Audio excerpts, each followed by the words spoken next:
Let's bring in former Defence Intelligence analyst Paul Monk, who joins me from Melbourne. Thanks for joining us again, Paul. We talked earlier, a couple of weeks back, about the pressures building on the Chinese regime. To see them give ground like this in the face of public protest is quite significant for such a totalitarian regime.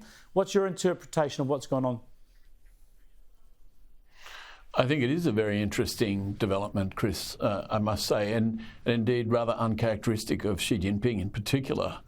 But I think that there are several factors that blend into it. One is that the party realises, despite its formidable coercive resources, that this was really generating a great deal of unrest and dissent, and slogans that they couldn't confine to China, they couldn't suppress, with people calling for the end of Xi Jinping's dictatorship, for the downfall of the Communist Party. They didn't want this.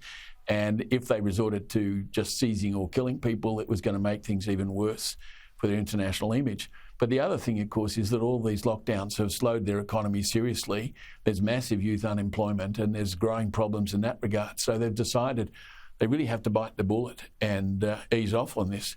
The question is, what happens next? Well, that is the question, and there's an extraordinary dynamic here. I'd love to get your thoughts on it. One is, of course, this means that Xi Jinping and his regime have realised that these protests are so widespread that there is obvious dissent and they've had to give ground. But on the other side, seeing this capitulation, if you like, seeing these concessions, the Chinese people are seeing that they've got political power. To some extent, I think that's true. And as we discussed a fortnight ago, that's very heartening. And it should now lead to more people saying, well, we got that one, let's go for another win. But the other thing, as we discussed a fortnight ago, is that to a certainty there'll now be a wave of deaths in China. And what we know of the Chinese Communist Party is that whenever there's something disadvantageous that happens, a natural disaster in China, a massive purge by the party in China, a wave of influenza in China, they lie about the figures egregiously. You know, about 100,000 people die of China each year from the flu. The party says it's a few dozen. It claims that 5,200 people in total have died of COVID. To a certainty, it was at least 10 times that, maybe a lot more. And there's going to be a lot more now. Yeah, just to flesh that out, of course, by reducing the restrictions, by reducing testing, by reducing isolation, because their vaccines aren't as effective as the Western vaccines, because not all of the elderly have been vaccinated, these restrictions being loosened will lead to COVID going through the country. They haven't had a first wave, so they haven't been through the waves and built up the resistance we have in the rest of the world. So there will be real pressure on their medical system and real consequences in terms of a human death toll.